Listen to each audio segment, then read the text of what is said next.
Bonjour à toutes et à tous et bienvenue à la maison.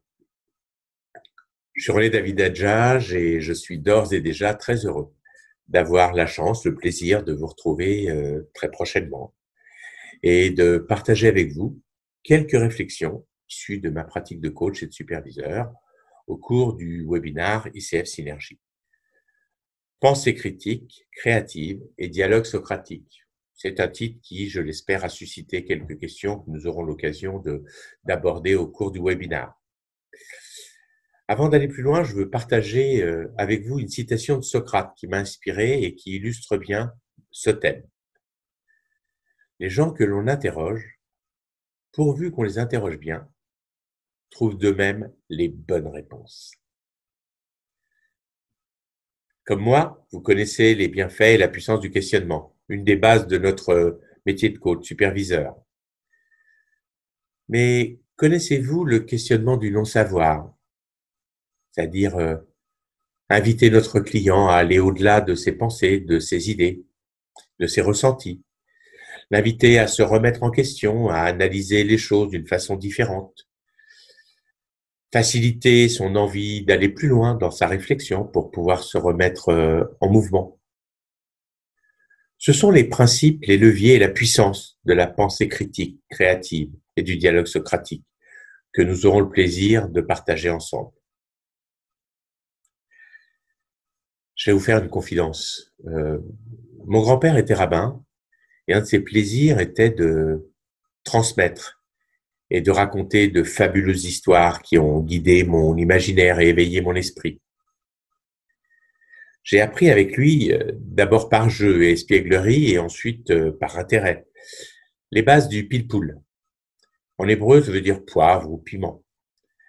C'est une belle gymnastique intellectuelle qui est née dans la tradition juive et qui consiste à défendre une thèse, puis plaider son opposé avec la même rigueur, la même éloquence, la même puissance.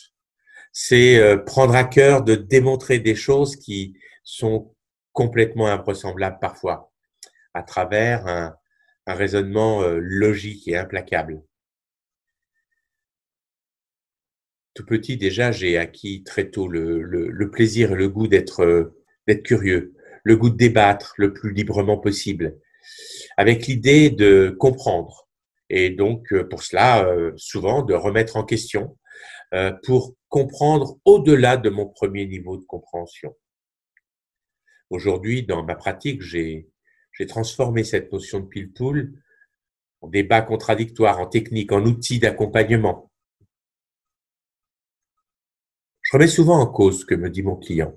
Je challenge sa réalité, je critique de façon positive, respectueuse, son regard sur la situation, sur le contexte qu'il me raconte.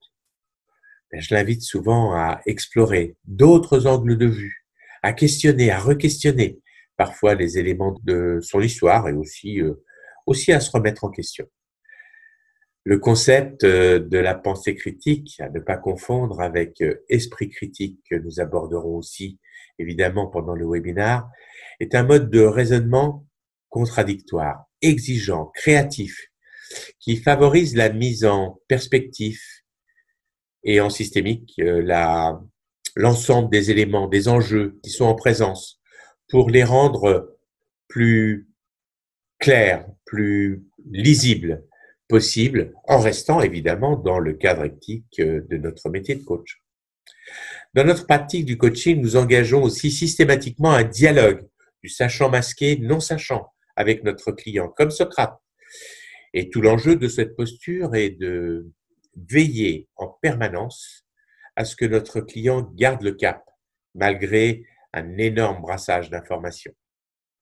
Comme Socrate aussi, c'est seulement grâce à nos questions, à nos techniques, à notre capacité à remettre en cause et à notre courage à nous opposer à sa vérité en l'invitant à regarder au-delà de ses désirs, au-delà de ses difficultés, au-delà de ses contradictions, que nous pouvons l'aider à réfléchir différemment et à tirer ses propres conclusions. Cette posture suppose une certaine fluidité pour s'ajuster à ce qui se joue dans l'espace du coaching, du temps imparti pour une session. Voilà ce que je souhaite partager avec vous au cours de ce webinaire et peut-être vous inviter aussi à découvrir votre posture socratique pour accompagner et faire bouger vos clients. Pour vous préparer à notre prochain rendez-vous, je vous propose de réfléchir à 3 questions et de les partager, en tout cas dans l'espace de commentaires qui est sous la vidéo. Je suis déjà curieux de vous lire et je vous en remercie aussi par avance. Première question, qu'est-ce que vous questionnez quand vous questionnez le non-savoir de votre client? Deuxième question, quelles sont les questions que vous lui posez? Et troisième question, quelle idée avez-vous de votre posture socratique? Au plaisir de vous retrouver très vite.